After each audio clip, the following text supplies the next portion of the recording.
الحمد لله رب العالمين والعاقبة للمتقين والصلاة والسلام على سيدنا وسيد المرسلين محمد وآله وأصحابه أجمعين أما بعد فأعوذ بالله من الشيطان الرجيم بسم الله الرحمن الرحيم ومن أحسن قولا ممن دعا إلى الله وعمل صالحا وقال إنني من المسلمين ولا تستوي الحسنة ولا السيئة ادفع بالتي هي أحسن فإذا الذي بينك وبينه عداوة كأنه ولي حميم رب اشرح لي صدري ويسر لي أمري واحلل عقدة من لساني يفقه قولي سبحانك لا علم لنا إلا ما علمتنا إنك أنت العليم الحكيم اللهم صل على سيدنا محمد وعلى آل سيدنا محمد كما صليت على سيدنا إبراهيم وعلى آل سيدنا إبراهيم إنك حميد مجيد میرے انتہائی عزیز اور محترم دوستوں اور بھائیوں اور انتہائی قابل احترام خواتین اسلام، آج کا ہمارا درس ایک انتہائی اہم موضوع پر ہے، اور وہ موضوع ہے اللہ کی دین کی طرف دعوت دینا، دعوت اللہ اور دعوت اللہ کے تقاضے، یعنی اللہ کے راستے کی طرف دعوت دینا اور پھر اس دعوت کے تقاضے کیا ہے۔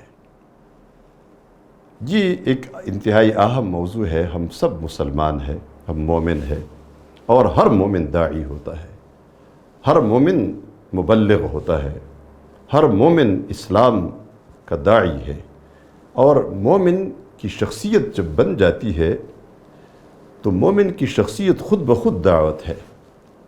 یہ ایک انتہائی اہم موضوع ہے، دعوت کا موضوع ایک مومن کے لیے۔ یہ صرف اتنی بات نہیں ہے کہ ہم کسی کو دعوت دے دیں، کسی کو جا کے دین کے بارے میں کوئی بات کہے، اسلام کی طرف لوگوں کو بلائے۔ یہ صرف زبانی بات نہیں، کسی کو کتاب دے دے، کسی کو قرآن کریم دے دے، اس کو آپ پڑھے۔ یہ ساری چیزیں اپنی جگہ پر اہم ہے، لیکن سب سے بڑھ کر مومن کا اپنا جسم خود داعی ہوتا ہے۔ کسی بھی غیر مسلم معاشرے میں ایک مومن چلا جاتا ہے، اور وہ ایسا معاشرہ ہے کہ وہ معاشرہ اس شخص کی زبان کو نہیں سمجھتا، اس کو جانتا بھی نہیں ہے، لیکن اس کی دعوت پھیل رہی ہوتی ہے۔ مومن کا جسم، مومن کا حلیہ، مومن کی شکل، مومن کی باتیں، مومن کے معاملات، یہ وہ ساری چیزیں ہیں جس پر ہمارا پہلا بھی ایک درس ہو گیا ہے کہ مومن کی شخصیت کیسی بنتی ہے، مومن کا عقیدہ، مومن کی عبادات، مومن کے معاملات اور مومن کے اخلاقیات درست ہو، مومن کی صفات کیا ہے، جن صفات کے نتیجے میں مومن کی شخصیت بن جائے۔ یہ کیوں اللہ تبارک و تعالیٰ مومن کی شخصیت پر اتنا زور دیتا ہے؟ قرآن کریم میں جب ہم دیکھتے ہیں تو اللہ تبارک و تعالیٰ مومن کی شخصیت کو بنا رہا ہوتا ہے۔ مومن کی اس جتنا یہ جو 6 فٹ اس کا جسم ہے، 6 فٹ یا 5 فٹ یا جتنا بھی ہے، اس کو ٹھیک کرنا چاہتا ہے اللہ تبارک و تعالیٰ، اور اس کے لیے ہدایات ہے، یہ ایسا ہونا چاہیے، اس کو ایسا ہونا چاہیے، اس کی باتیں ایسی ہونی چاہیے، اس کا اٹھنا بیٹھنا ایسے ہونا چاہیے، اس کی نماز ایسے ہونی چاہیے، اس کا کاروبار ایسے ہونا چاہیے، یہ میل جول، یہ سب کچھ، یہ جو طریقے اسلام نے بتائے ہیں، قرآن و سنت نے بتائے ہیں، یہ اس لیے ہے کہ اس سے مومن کی وہ شخصیت بن جاتی ہے جو شخصیت خود دعوت ہوتی ہے۔ زبان کوئی نہیں جانتا آپ کے نسل و نسب اور خاندان کو کوئی نہیں جانتا، لیکن آپ کے کردار کو دیکھتا ہے، اور جب وہ آپ کے کردار کو دیکھے اور آپ کا کردار بتائے آپ کا اسلام، اگر آپ کا دامن کردار کی خوشبو سے معطر ہے، داعی کا دامن، کوئی بھی داعی ہو، میں ہوں، آپ ہے، مرد ہے، خاتون کسی اور کو دعوت دے رہی ہے، لیکن اگر اپنا دامن اس خوشبو سے معطر ہے، یعنی اپنے دامن پہ دعوت کی خوشبو باقاعدہ نظر آ رہی ہے، دیکھی جاتی ہے، لوگ محسوس کرتے ہیں اس خوشبو کو، اس دعوت میں اثر ہے۔ لیکن اگر ہم دعوت دیتے ہیں دوسرے کو لیکن خود میرا جسم اس دعوت کی گواہی نہیں دے رہا، خود میرے جسم میں اس دعوت کی کوئی جھلک نظر نہیں آتی، اب ظاہر اس دعوت کا پھر اس طرح اثر نہیں ہوتا۔ اور جو داعی اپنی دعوت پر خود عمل نہیں کرتا، اس کی دعوت میں اثر نہیں، اس کی تقریر میں کبھی اثر نہیں ہوتا۔ تقریر تو لفاظی ہوتی ہے، تقریر تو وہ الفاظ ہوتے ہیں کہ اگر پیچھے ان الفاظ کی آپ کا حلیہ اور آپ کا جسم اور آپ کی پوری شخصیت اگر اس دعوت کی گواہی دے رہی ہے جس کی طرف آپ دعوت دے رہے ہیں، تو ظاہر بات ہے یہ دونوں مل کے پھر دلوں پہ اس کا اثر ہوتا ہے۔ اور پھر ظاہر بات ہے اگر خود آپ ایک چیز کو سمجھ گئے ہیں، ایک چیز کو معلوم کیا ہے، ایک چیز کے بارے میں خود آپ کا فہم ٹھیک آپ کو صحیح بتا رہا ہے، دل کے اندر آپ سمجھ گئے ہیں اسلام واقعی حق دین ہے، یہ جو چیز میں آج درس دے رہا ہوں اور جو بات میں خود سمجھا نہیں ہوں، اس کی حقیقت مجھے سمجھ نہیں اگر آئی، وہ میں آپ کو کبھی نہیں سمجھا سکوں گا۔ مجھے جتنی جو چیز سمجھ آئی ہے اتنی ہی میں آپ کو سمجھا سکتا ہوں، اور میری بات میں اگر آپ کوشش کریں سننے والے تو میری بات سے اتنا فائدہ اٹھا سکتے ہیں اور اتنی بات سمجھ سکتے ہیں جتنی سمجھ مجھے آئی ہے۔ کوئی بات اگر حقیقت میں دین کی کوئی بات ہے، کوئی مسئلہ ہے، وہ مجھے سمجھ نہیں آیا، وہ کبھی میں آپ کو نہیں سمجھا سکتا، اگرچہ میرے پاس لکھا ہوا پورا کاغذ موجود ہو اور صحیح لکھا ہوا ہو، وہ صحیح لکھا ہوا میں پڑھ کے سنا سکتا ہوں، لیکن میں آپ کو وہ بات سمجھا نہیں سکتا۔ اس لیے پہلے اپنے دین کو اچھے طریقے سے سمجھنا یہ بنیادی ضرورت ہے، قرآن و سنت کو اچھے طریقے سے سمجھنا، دین کے تمام احکام کو اچھے طریقے سے سمجھنا، اور پھر اسی کی طرف لوگوں کو بلانا۔ اب اللہ کے نزدیک اس کا کتنا اجر ہے؟ اب آپ دیکھیں قرآن کریم کی اس آیت کریمہ میں سورہ حامیم السجدہ کی آیت ہے، وَمَنْ أَحْسَنُ قَوْلًا مِّمَّنْ دَعَا إِلَى اللَّهِ وَمَنْ أَحْسَنُ قَوْلًا مِّمَّنْ دَعَا إِلَى اللَّهِ، اور کون ہے اس شخص سے بہتر بولنے والا، بہتر بات کرنے والا، اس شخص سے بہتر کلام کرنے والا، بات کرنے والا اور کون ہو سکتا ہے جو اللہ کی دین کی طرف لوگوں کو دعوت دے، لوگوں کو اللہ کی دین کی طرف بلائے۔ اس سے اچھی بات اور کس کی ہو سکتی ہے؟ اس سے خوبصورت بات اور کس کی ہو سکتی ہے؟ یعنی اللہ کے نزدیک پسندیدہ بات اس شخص کی ہے جو اس کی دین کی طرف لوگوں کو بلائے، جو اس کی دین کی طرف لوگوں کو دعوت دے، وہی حق دین ہے، وہی ہماری حقیقت، ہماری اصلیت ہے، اسی میں ہماری کامیابی ہے، اسی کی طرف جو لوگ بلاتے ہیں، اس سے اچھی بات اور کس کی ہو سکتی ہے؟ لیکن ساتھ جو دوسری بات بتائی، ضروری بات وہی ہے، وَعَمِلَ صَالِحًا وَعَمِلَ صَالِحًا، یہ بڑا مشکل کام ہے، اور اس نے اپنا عمل نیک بنایا ہو، اور اس نے اپنا عمل نیک بنایا ہو، اچھا بنایا ہو۔ اب اپنا عمل کیسے اچھا بنایا؟ قرآن و سنت کے مطابق سب سے پہلے اپنا عمل ٹھیک کرے، اس کے بعد پھر دوسروں کو دعوت دے۔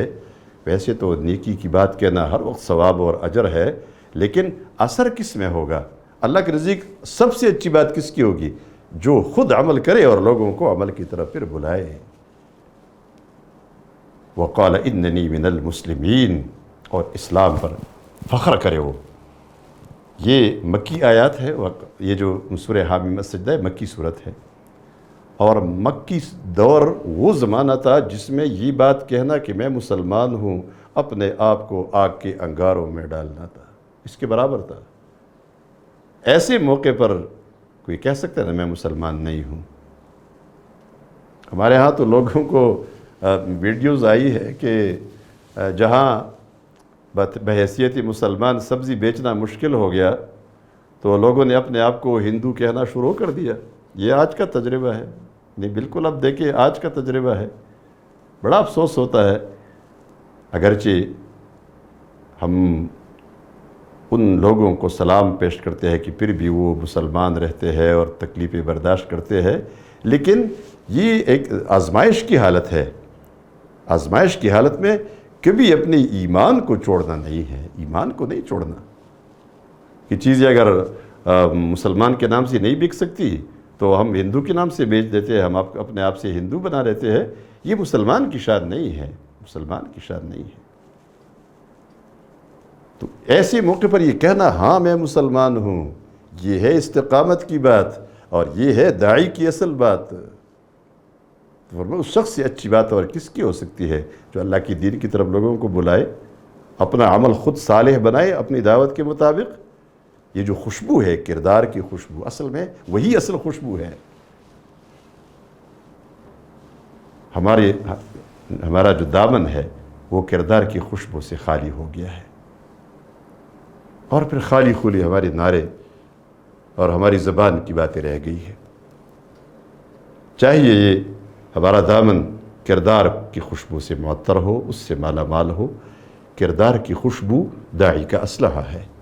اپنا کردار جو کچھ بتائے، اپنا عمل جو کچھ بتائے، بازار میں ہو، کاروبار میں ہو، کسی بھی جگہ ہو، حجرے میں ہو، گھر میں ہو، یہ ساری چیزیں وہ کردار کا جو اثر ہوتا ہے، اور پھر کردار والے کی زبان سے جو بات نکلتی ہے وہ دراصل اس کے دل سے نکل رہی ہوتی ہے۔ دل سے جو بات نکلتی ہے اثر رکھتی ہے، پر نہیں طاقت پرواز مگر رکھتی ہے۔ تو دل سے نکلنے والی بات، اور دل سے کب نکلے گی؟ جب دل میں پہلے خود اچھی طرح رچ بس جائے وہ بات۔ تو اپنے دین کی داعی بننا، خواتین نے داعیات بننا ہے، ہر خاتون داعیہ ہے، اور خود عمل کرنا ہے، خود اپنی دعوت کا عملی نمونہ بننا ہے، تب دوسروں کو پھر دعوت دینے کا فائدہ ہوگا۔ اور پھر دعوت کے حوالے سے ہی جو دوسری آیت ہے وَلَا تَسْتَوِي الْحَسَنَةُ وَلَا السَّيِّئَةُ، اچھائی اور برائی برابر نہیں ہے۔ وَلَا تَسْتَوِي الْحَسَنَةُ وَلَا السَّيِّئَةُ، یہ داعی کے لیے خصوصی ہدایات ہے کہ نیکی اور برائی، اچھائی، اچھا رویہ، برا رویہ، اچھے اخلاق، برے اخلاق، یہ برابر نہیں ہیں۔ وَلَا تَسْتَوِي الْحَسَنَةُ وَلَا السَّيِّئَةُ ادفع بالتي هي احسن، دوسروں کی برائی کو اچھائی سے دفع کرو۔ اس کا نتیجہ کیا ہوگا؟ فَإِذَا الَّذِي بَيْنَكَ وَبَيْنَهُ عَدَاوَةٌ كَأَنَّهُ وَلِيٌّ حَمِيمٌ، اس کا نتیجہ یہ ہوگا کہ جس شخص کے ساتھ تمہاری دشمنی تھی، تمہارے سر کا دشمن کا، جان کا دشمن تھا، وہ آپ کا جگری دوست بن جائے گا، سرگرم دوست بن جائے گا۔ کس وجہ سے؟ آپ کے اس کی برائیوں کے بدلے اچائی کرنے سے، برائی کے بدلے اچائی کرنے سے وہ اچھا بن جائے گا۔ دوستیاں، دشمنی دوستی میں بدل جاتی ہے۔ وہ ایسے دشمن کے ساتھ دشمنی کرنے سے وہ دوست نہیں بنے گا، وہ دوست بنے گا اچائی کرنے سے۔ لوگ کہتے ہیں دشمن کے ساتھ کوئی اچائی کرتا ہے، کوئی اچھا سلوک کرتا ہے، اس نے میرے ساتھ یہ کیا، اس نے میرے ساتھ وہ کیا، یہ سارے اس نے ظلم کیا، اس نے زیادتی کی، کیا اب میں اس کے ساتھ اچائی کروں؟ نہیں، اسی اچائی کے نتیجے میں وہ سرگرم دوست بن جائے گا۔ برائی کے بدلے برائی، ظاہر بات ہے وہ تو اگر آپ دیکھیں لوگ کہتے ہیں نہیں اس نے برائی کی ہے، اس نے اتنا ظلم کیا ہے تو میں ضرور اس طرح کروں گا۔ یہ تو جانور بھی کرتا ہے۔ اب دیکھیں ہم جو بدترین جانور کہتے ہیں وہ کتا ہوتا ہے۔ کبھی کبھی جب ہم کسی کی لالچی ہونے کی بات کرتے ہیں، کسی کو تانا دیتے ہیں، تو وہ کتے ہی کے نام سے پکارتے ہیں نا، یعنی بدترین جانور کتا ہے۔ لیکن وہ بدترین جانور بھی اپنے محسن کو جانتا ہے، جو اس کے ساتھ اچائی کرتا ہے تو وہ بھی اس کے ساتھ اچھا سلوک کرتا ہے، اس سے سلام کرتا ہے، اس کی بات مانتا ہے، کتنی محبت کرتا ہے اس کے ساتھ۔ اور جو اس کے ساتھ برا کرتا ہے پھر اس کے ساتھ وہ برا کرتا ہے۔ اب پھر وہ انسان جس کے ساتھ کوئی برا کرے تو وہ بھی برے پر اتر آئے، جو اچھا کرے تو اس کو اچھا بدلہ دے دے، تو وہ اور اس میں پھر فرق کیا ہوا؟ اس لیے نبی کریم صلی اللہ علیہ وسلم نے یہی بیان فرمایا نا کہ میرا طریقہ کیا ہے، ان اصل من قطعنی واعفو عن من ظلمنی واعطی من حرمنی، جو آپ نے باتیں گنائی، میرا طریقہ یہ ہے جو میرے ساتھ رشتے کو توڑ دے، کاٹنا شروع کر دے، میں اس کو جوڑ دوں، جو مجھ سے کٹی میں اس سے جڑوں، اور جو مجھ پر ظلم کرے میں اس کو معاف کروں، جو مجھے محروم کرے میں اس کو دوں۔ یہ کس لیے؟ یہ برائی کے بدلے اچائی ہے۔ اسی کے نتیجے میں دل قبضے میں آتے ہیں، اسی کے نتیجے میں دل جڑتے ہیں آپس میں، اسی کے نتیجے میں محبت پیدا ہوتی ہے، اور پھر اسی کے نتیجے میں وہ دلوں پر اثر ہوتا ہے، اور داعی کا کام اثر کر چکا ہوتا ہے۔ وہ آپ نے تاریخ میں سنا ہوگا، ایک عورت نبی کریم صلی اللہ علیہ وسلم کے اوپر اپنے گھر کا کوڑا کرکٹ جمع کر کے ٹوکری میں ڈالتی تھی، اور جب آپ گزرتے تھے آپ کے اوپر پھینک دیا کرتی تھی۔ آپ نے اس خاتون کو معاف صرف نہیں کیا، کسی چند دن ہو گئے تھے، کچھ دن کے وہ نظر نہیں آئی، تو آپ صلی اللہ علیہ وسلم نے پوچھا وہ خاتون یہاں آتی، وہ نہیں ہے، کسی نے بتایا وہ تو بیمار ہو گئی ہے۔ فوراً آپ نے کہا چلو اس کی عیادت کے لیے چلتے ہیں، جا کے اس کے گھر میں اس کی عیادت کی۔ عیادت، وہ ڈر گئی، خوف آیا اس پر کہ یہ کیا ہوا، میں جو عمر بھر کچرا پھینکتی رہی ہوں وہ میرے گھر میں آئے۔ آپ نے صرف اسی طرح فرمایا مجھے معلوم ہو گیا ہے آپ بیمار ہو گئی ہیں، تو اللہ آپ کو شفا عطا فرمائے۔ اور یہ کہانی اس طرح لکھی ہے تاریخ میں کہ وہ عورت اس کے علاوہ اور کچھ نہیں کر سکی کہ تھوڑی دیر کے بعد وہ کلمہ شہادت پڑھ رہی تھی اور وہ مسلمان ہو گئی تھی۔ یہ کیا ہے؟ وَلَا تَسْتَوِي الْحَسَنَةُ وَلَا السَّيِّئَةُ، اچائی اور برائی دونوں برابر نہیں ہیں۔ برائی کے بدلے اچائی کرو تو جو تمہارا دشمن تھا وہ تمہارا سرگرم دوست بن جائے گا۔ لیکن اس کے لیے بڑا حوصلہ چاہیے، بڑا حوصلہ چاہیے۔ قرآن کریم نے اسی لیے یہاں بیان فرمایا وَمَا يُلَقَّاهَا إِلَّا الَّذِينَ صَبَرُوا وَمَا يُلَقَّاهَا إِلَّا ذُو حَظٍّ عَظِيمٍ۔ یہ مرتبہ اور یہ مقام نہیں ملتا مگر یہ اس شخص کو ملتا ہے جو بڑا صبر کرنے والا اور استقامت کرنے والا ہو۔ بڑے حوصلے والے شخص کا یہ کام ہے، اور یہ بہت بڑے حصے والے کا کام ہے، جو خیر اور ثواب میں اللہ کے نزدیک اس کا حصہ جتنا زیادہ ہوگا اسی کے حصے میں یہ چیز آ سکتی ہے۔ یعنی یہ بہت بڑا کام ہے۔ تو دعوت دینا، اور دعوت کے لیے سب سے پہلے اپنا عمل ٹھیک بنانا، اپنا کردار ٹھیک بنانا۔ اللہ تبارک و تعالی ہمیں داعی بنا دے، اور داعی کے ساتھ ساتھ ہمیں اپنے عمل کی طرف متوجہ ہونے کی توفیق بھی عطا فرمائے۔ اقول قولی ھذا واستغفر اللہ لی ولکم ولسائر المؤمنین۔ ربنا تقبل منا انك انت السميع العليم وتب علينا انك انت التواب الرحيم۔ ربنا آتنا من لدنك رحمة وهيئ لنا من امرنا رشدا، وصلى الله تعالى على خير خلقه محمد وآله وصحبه۔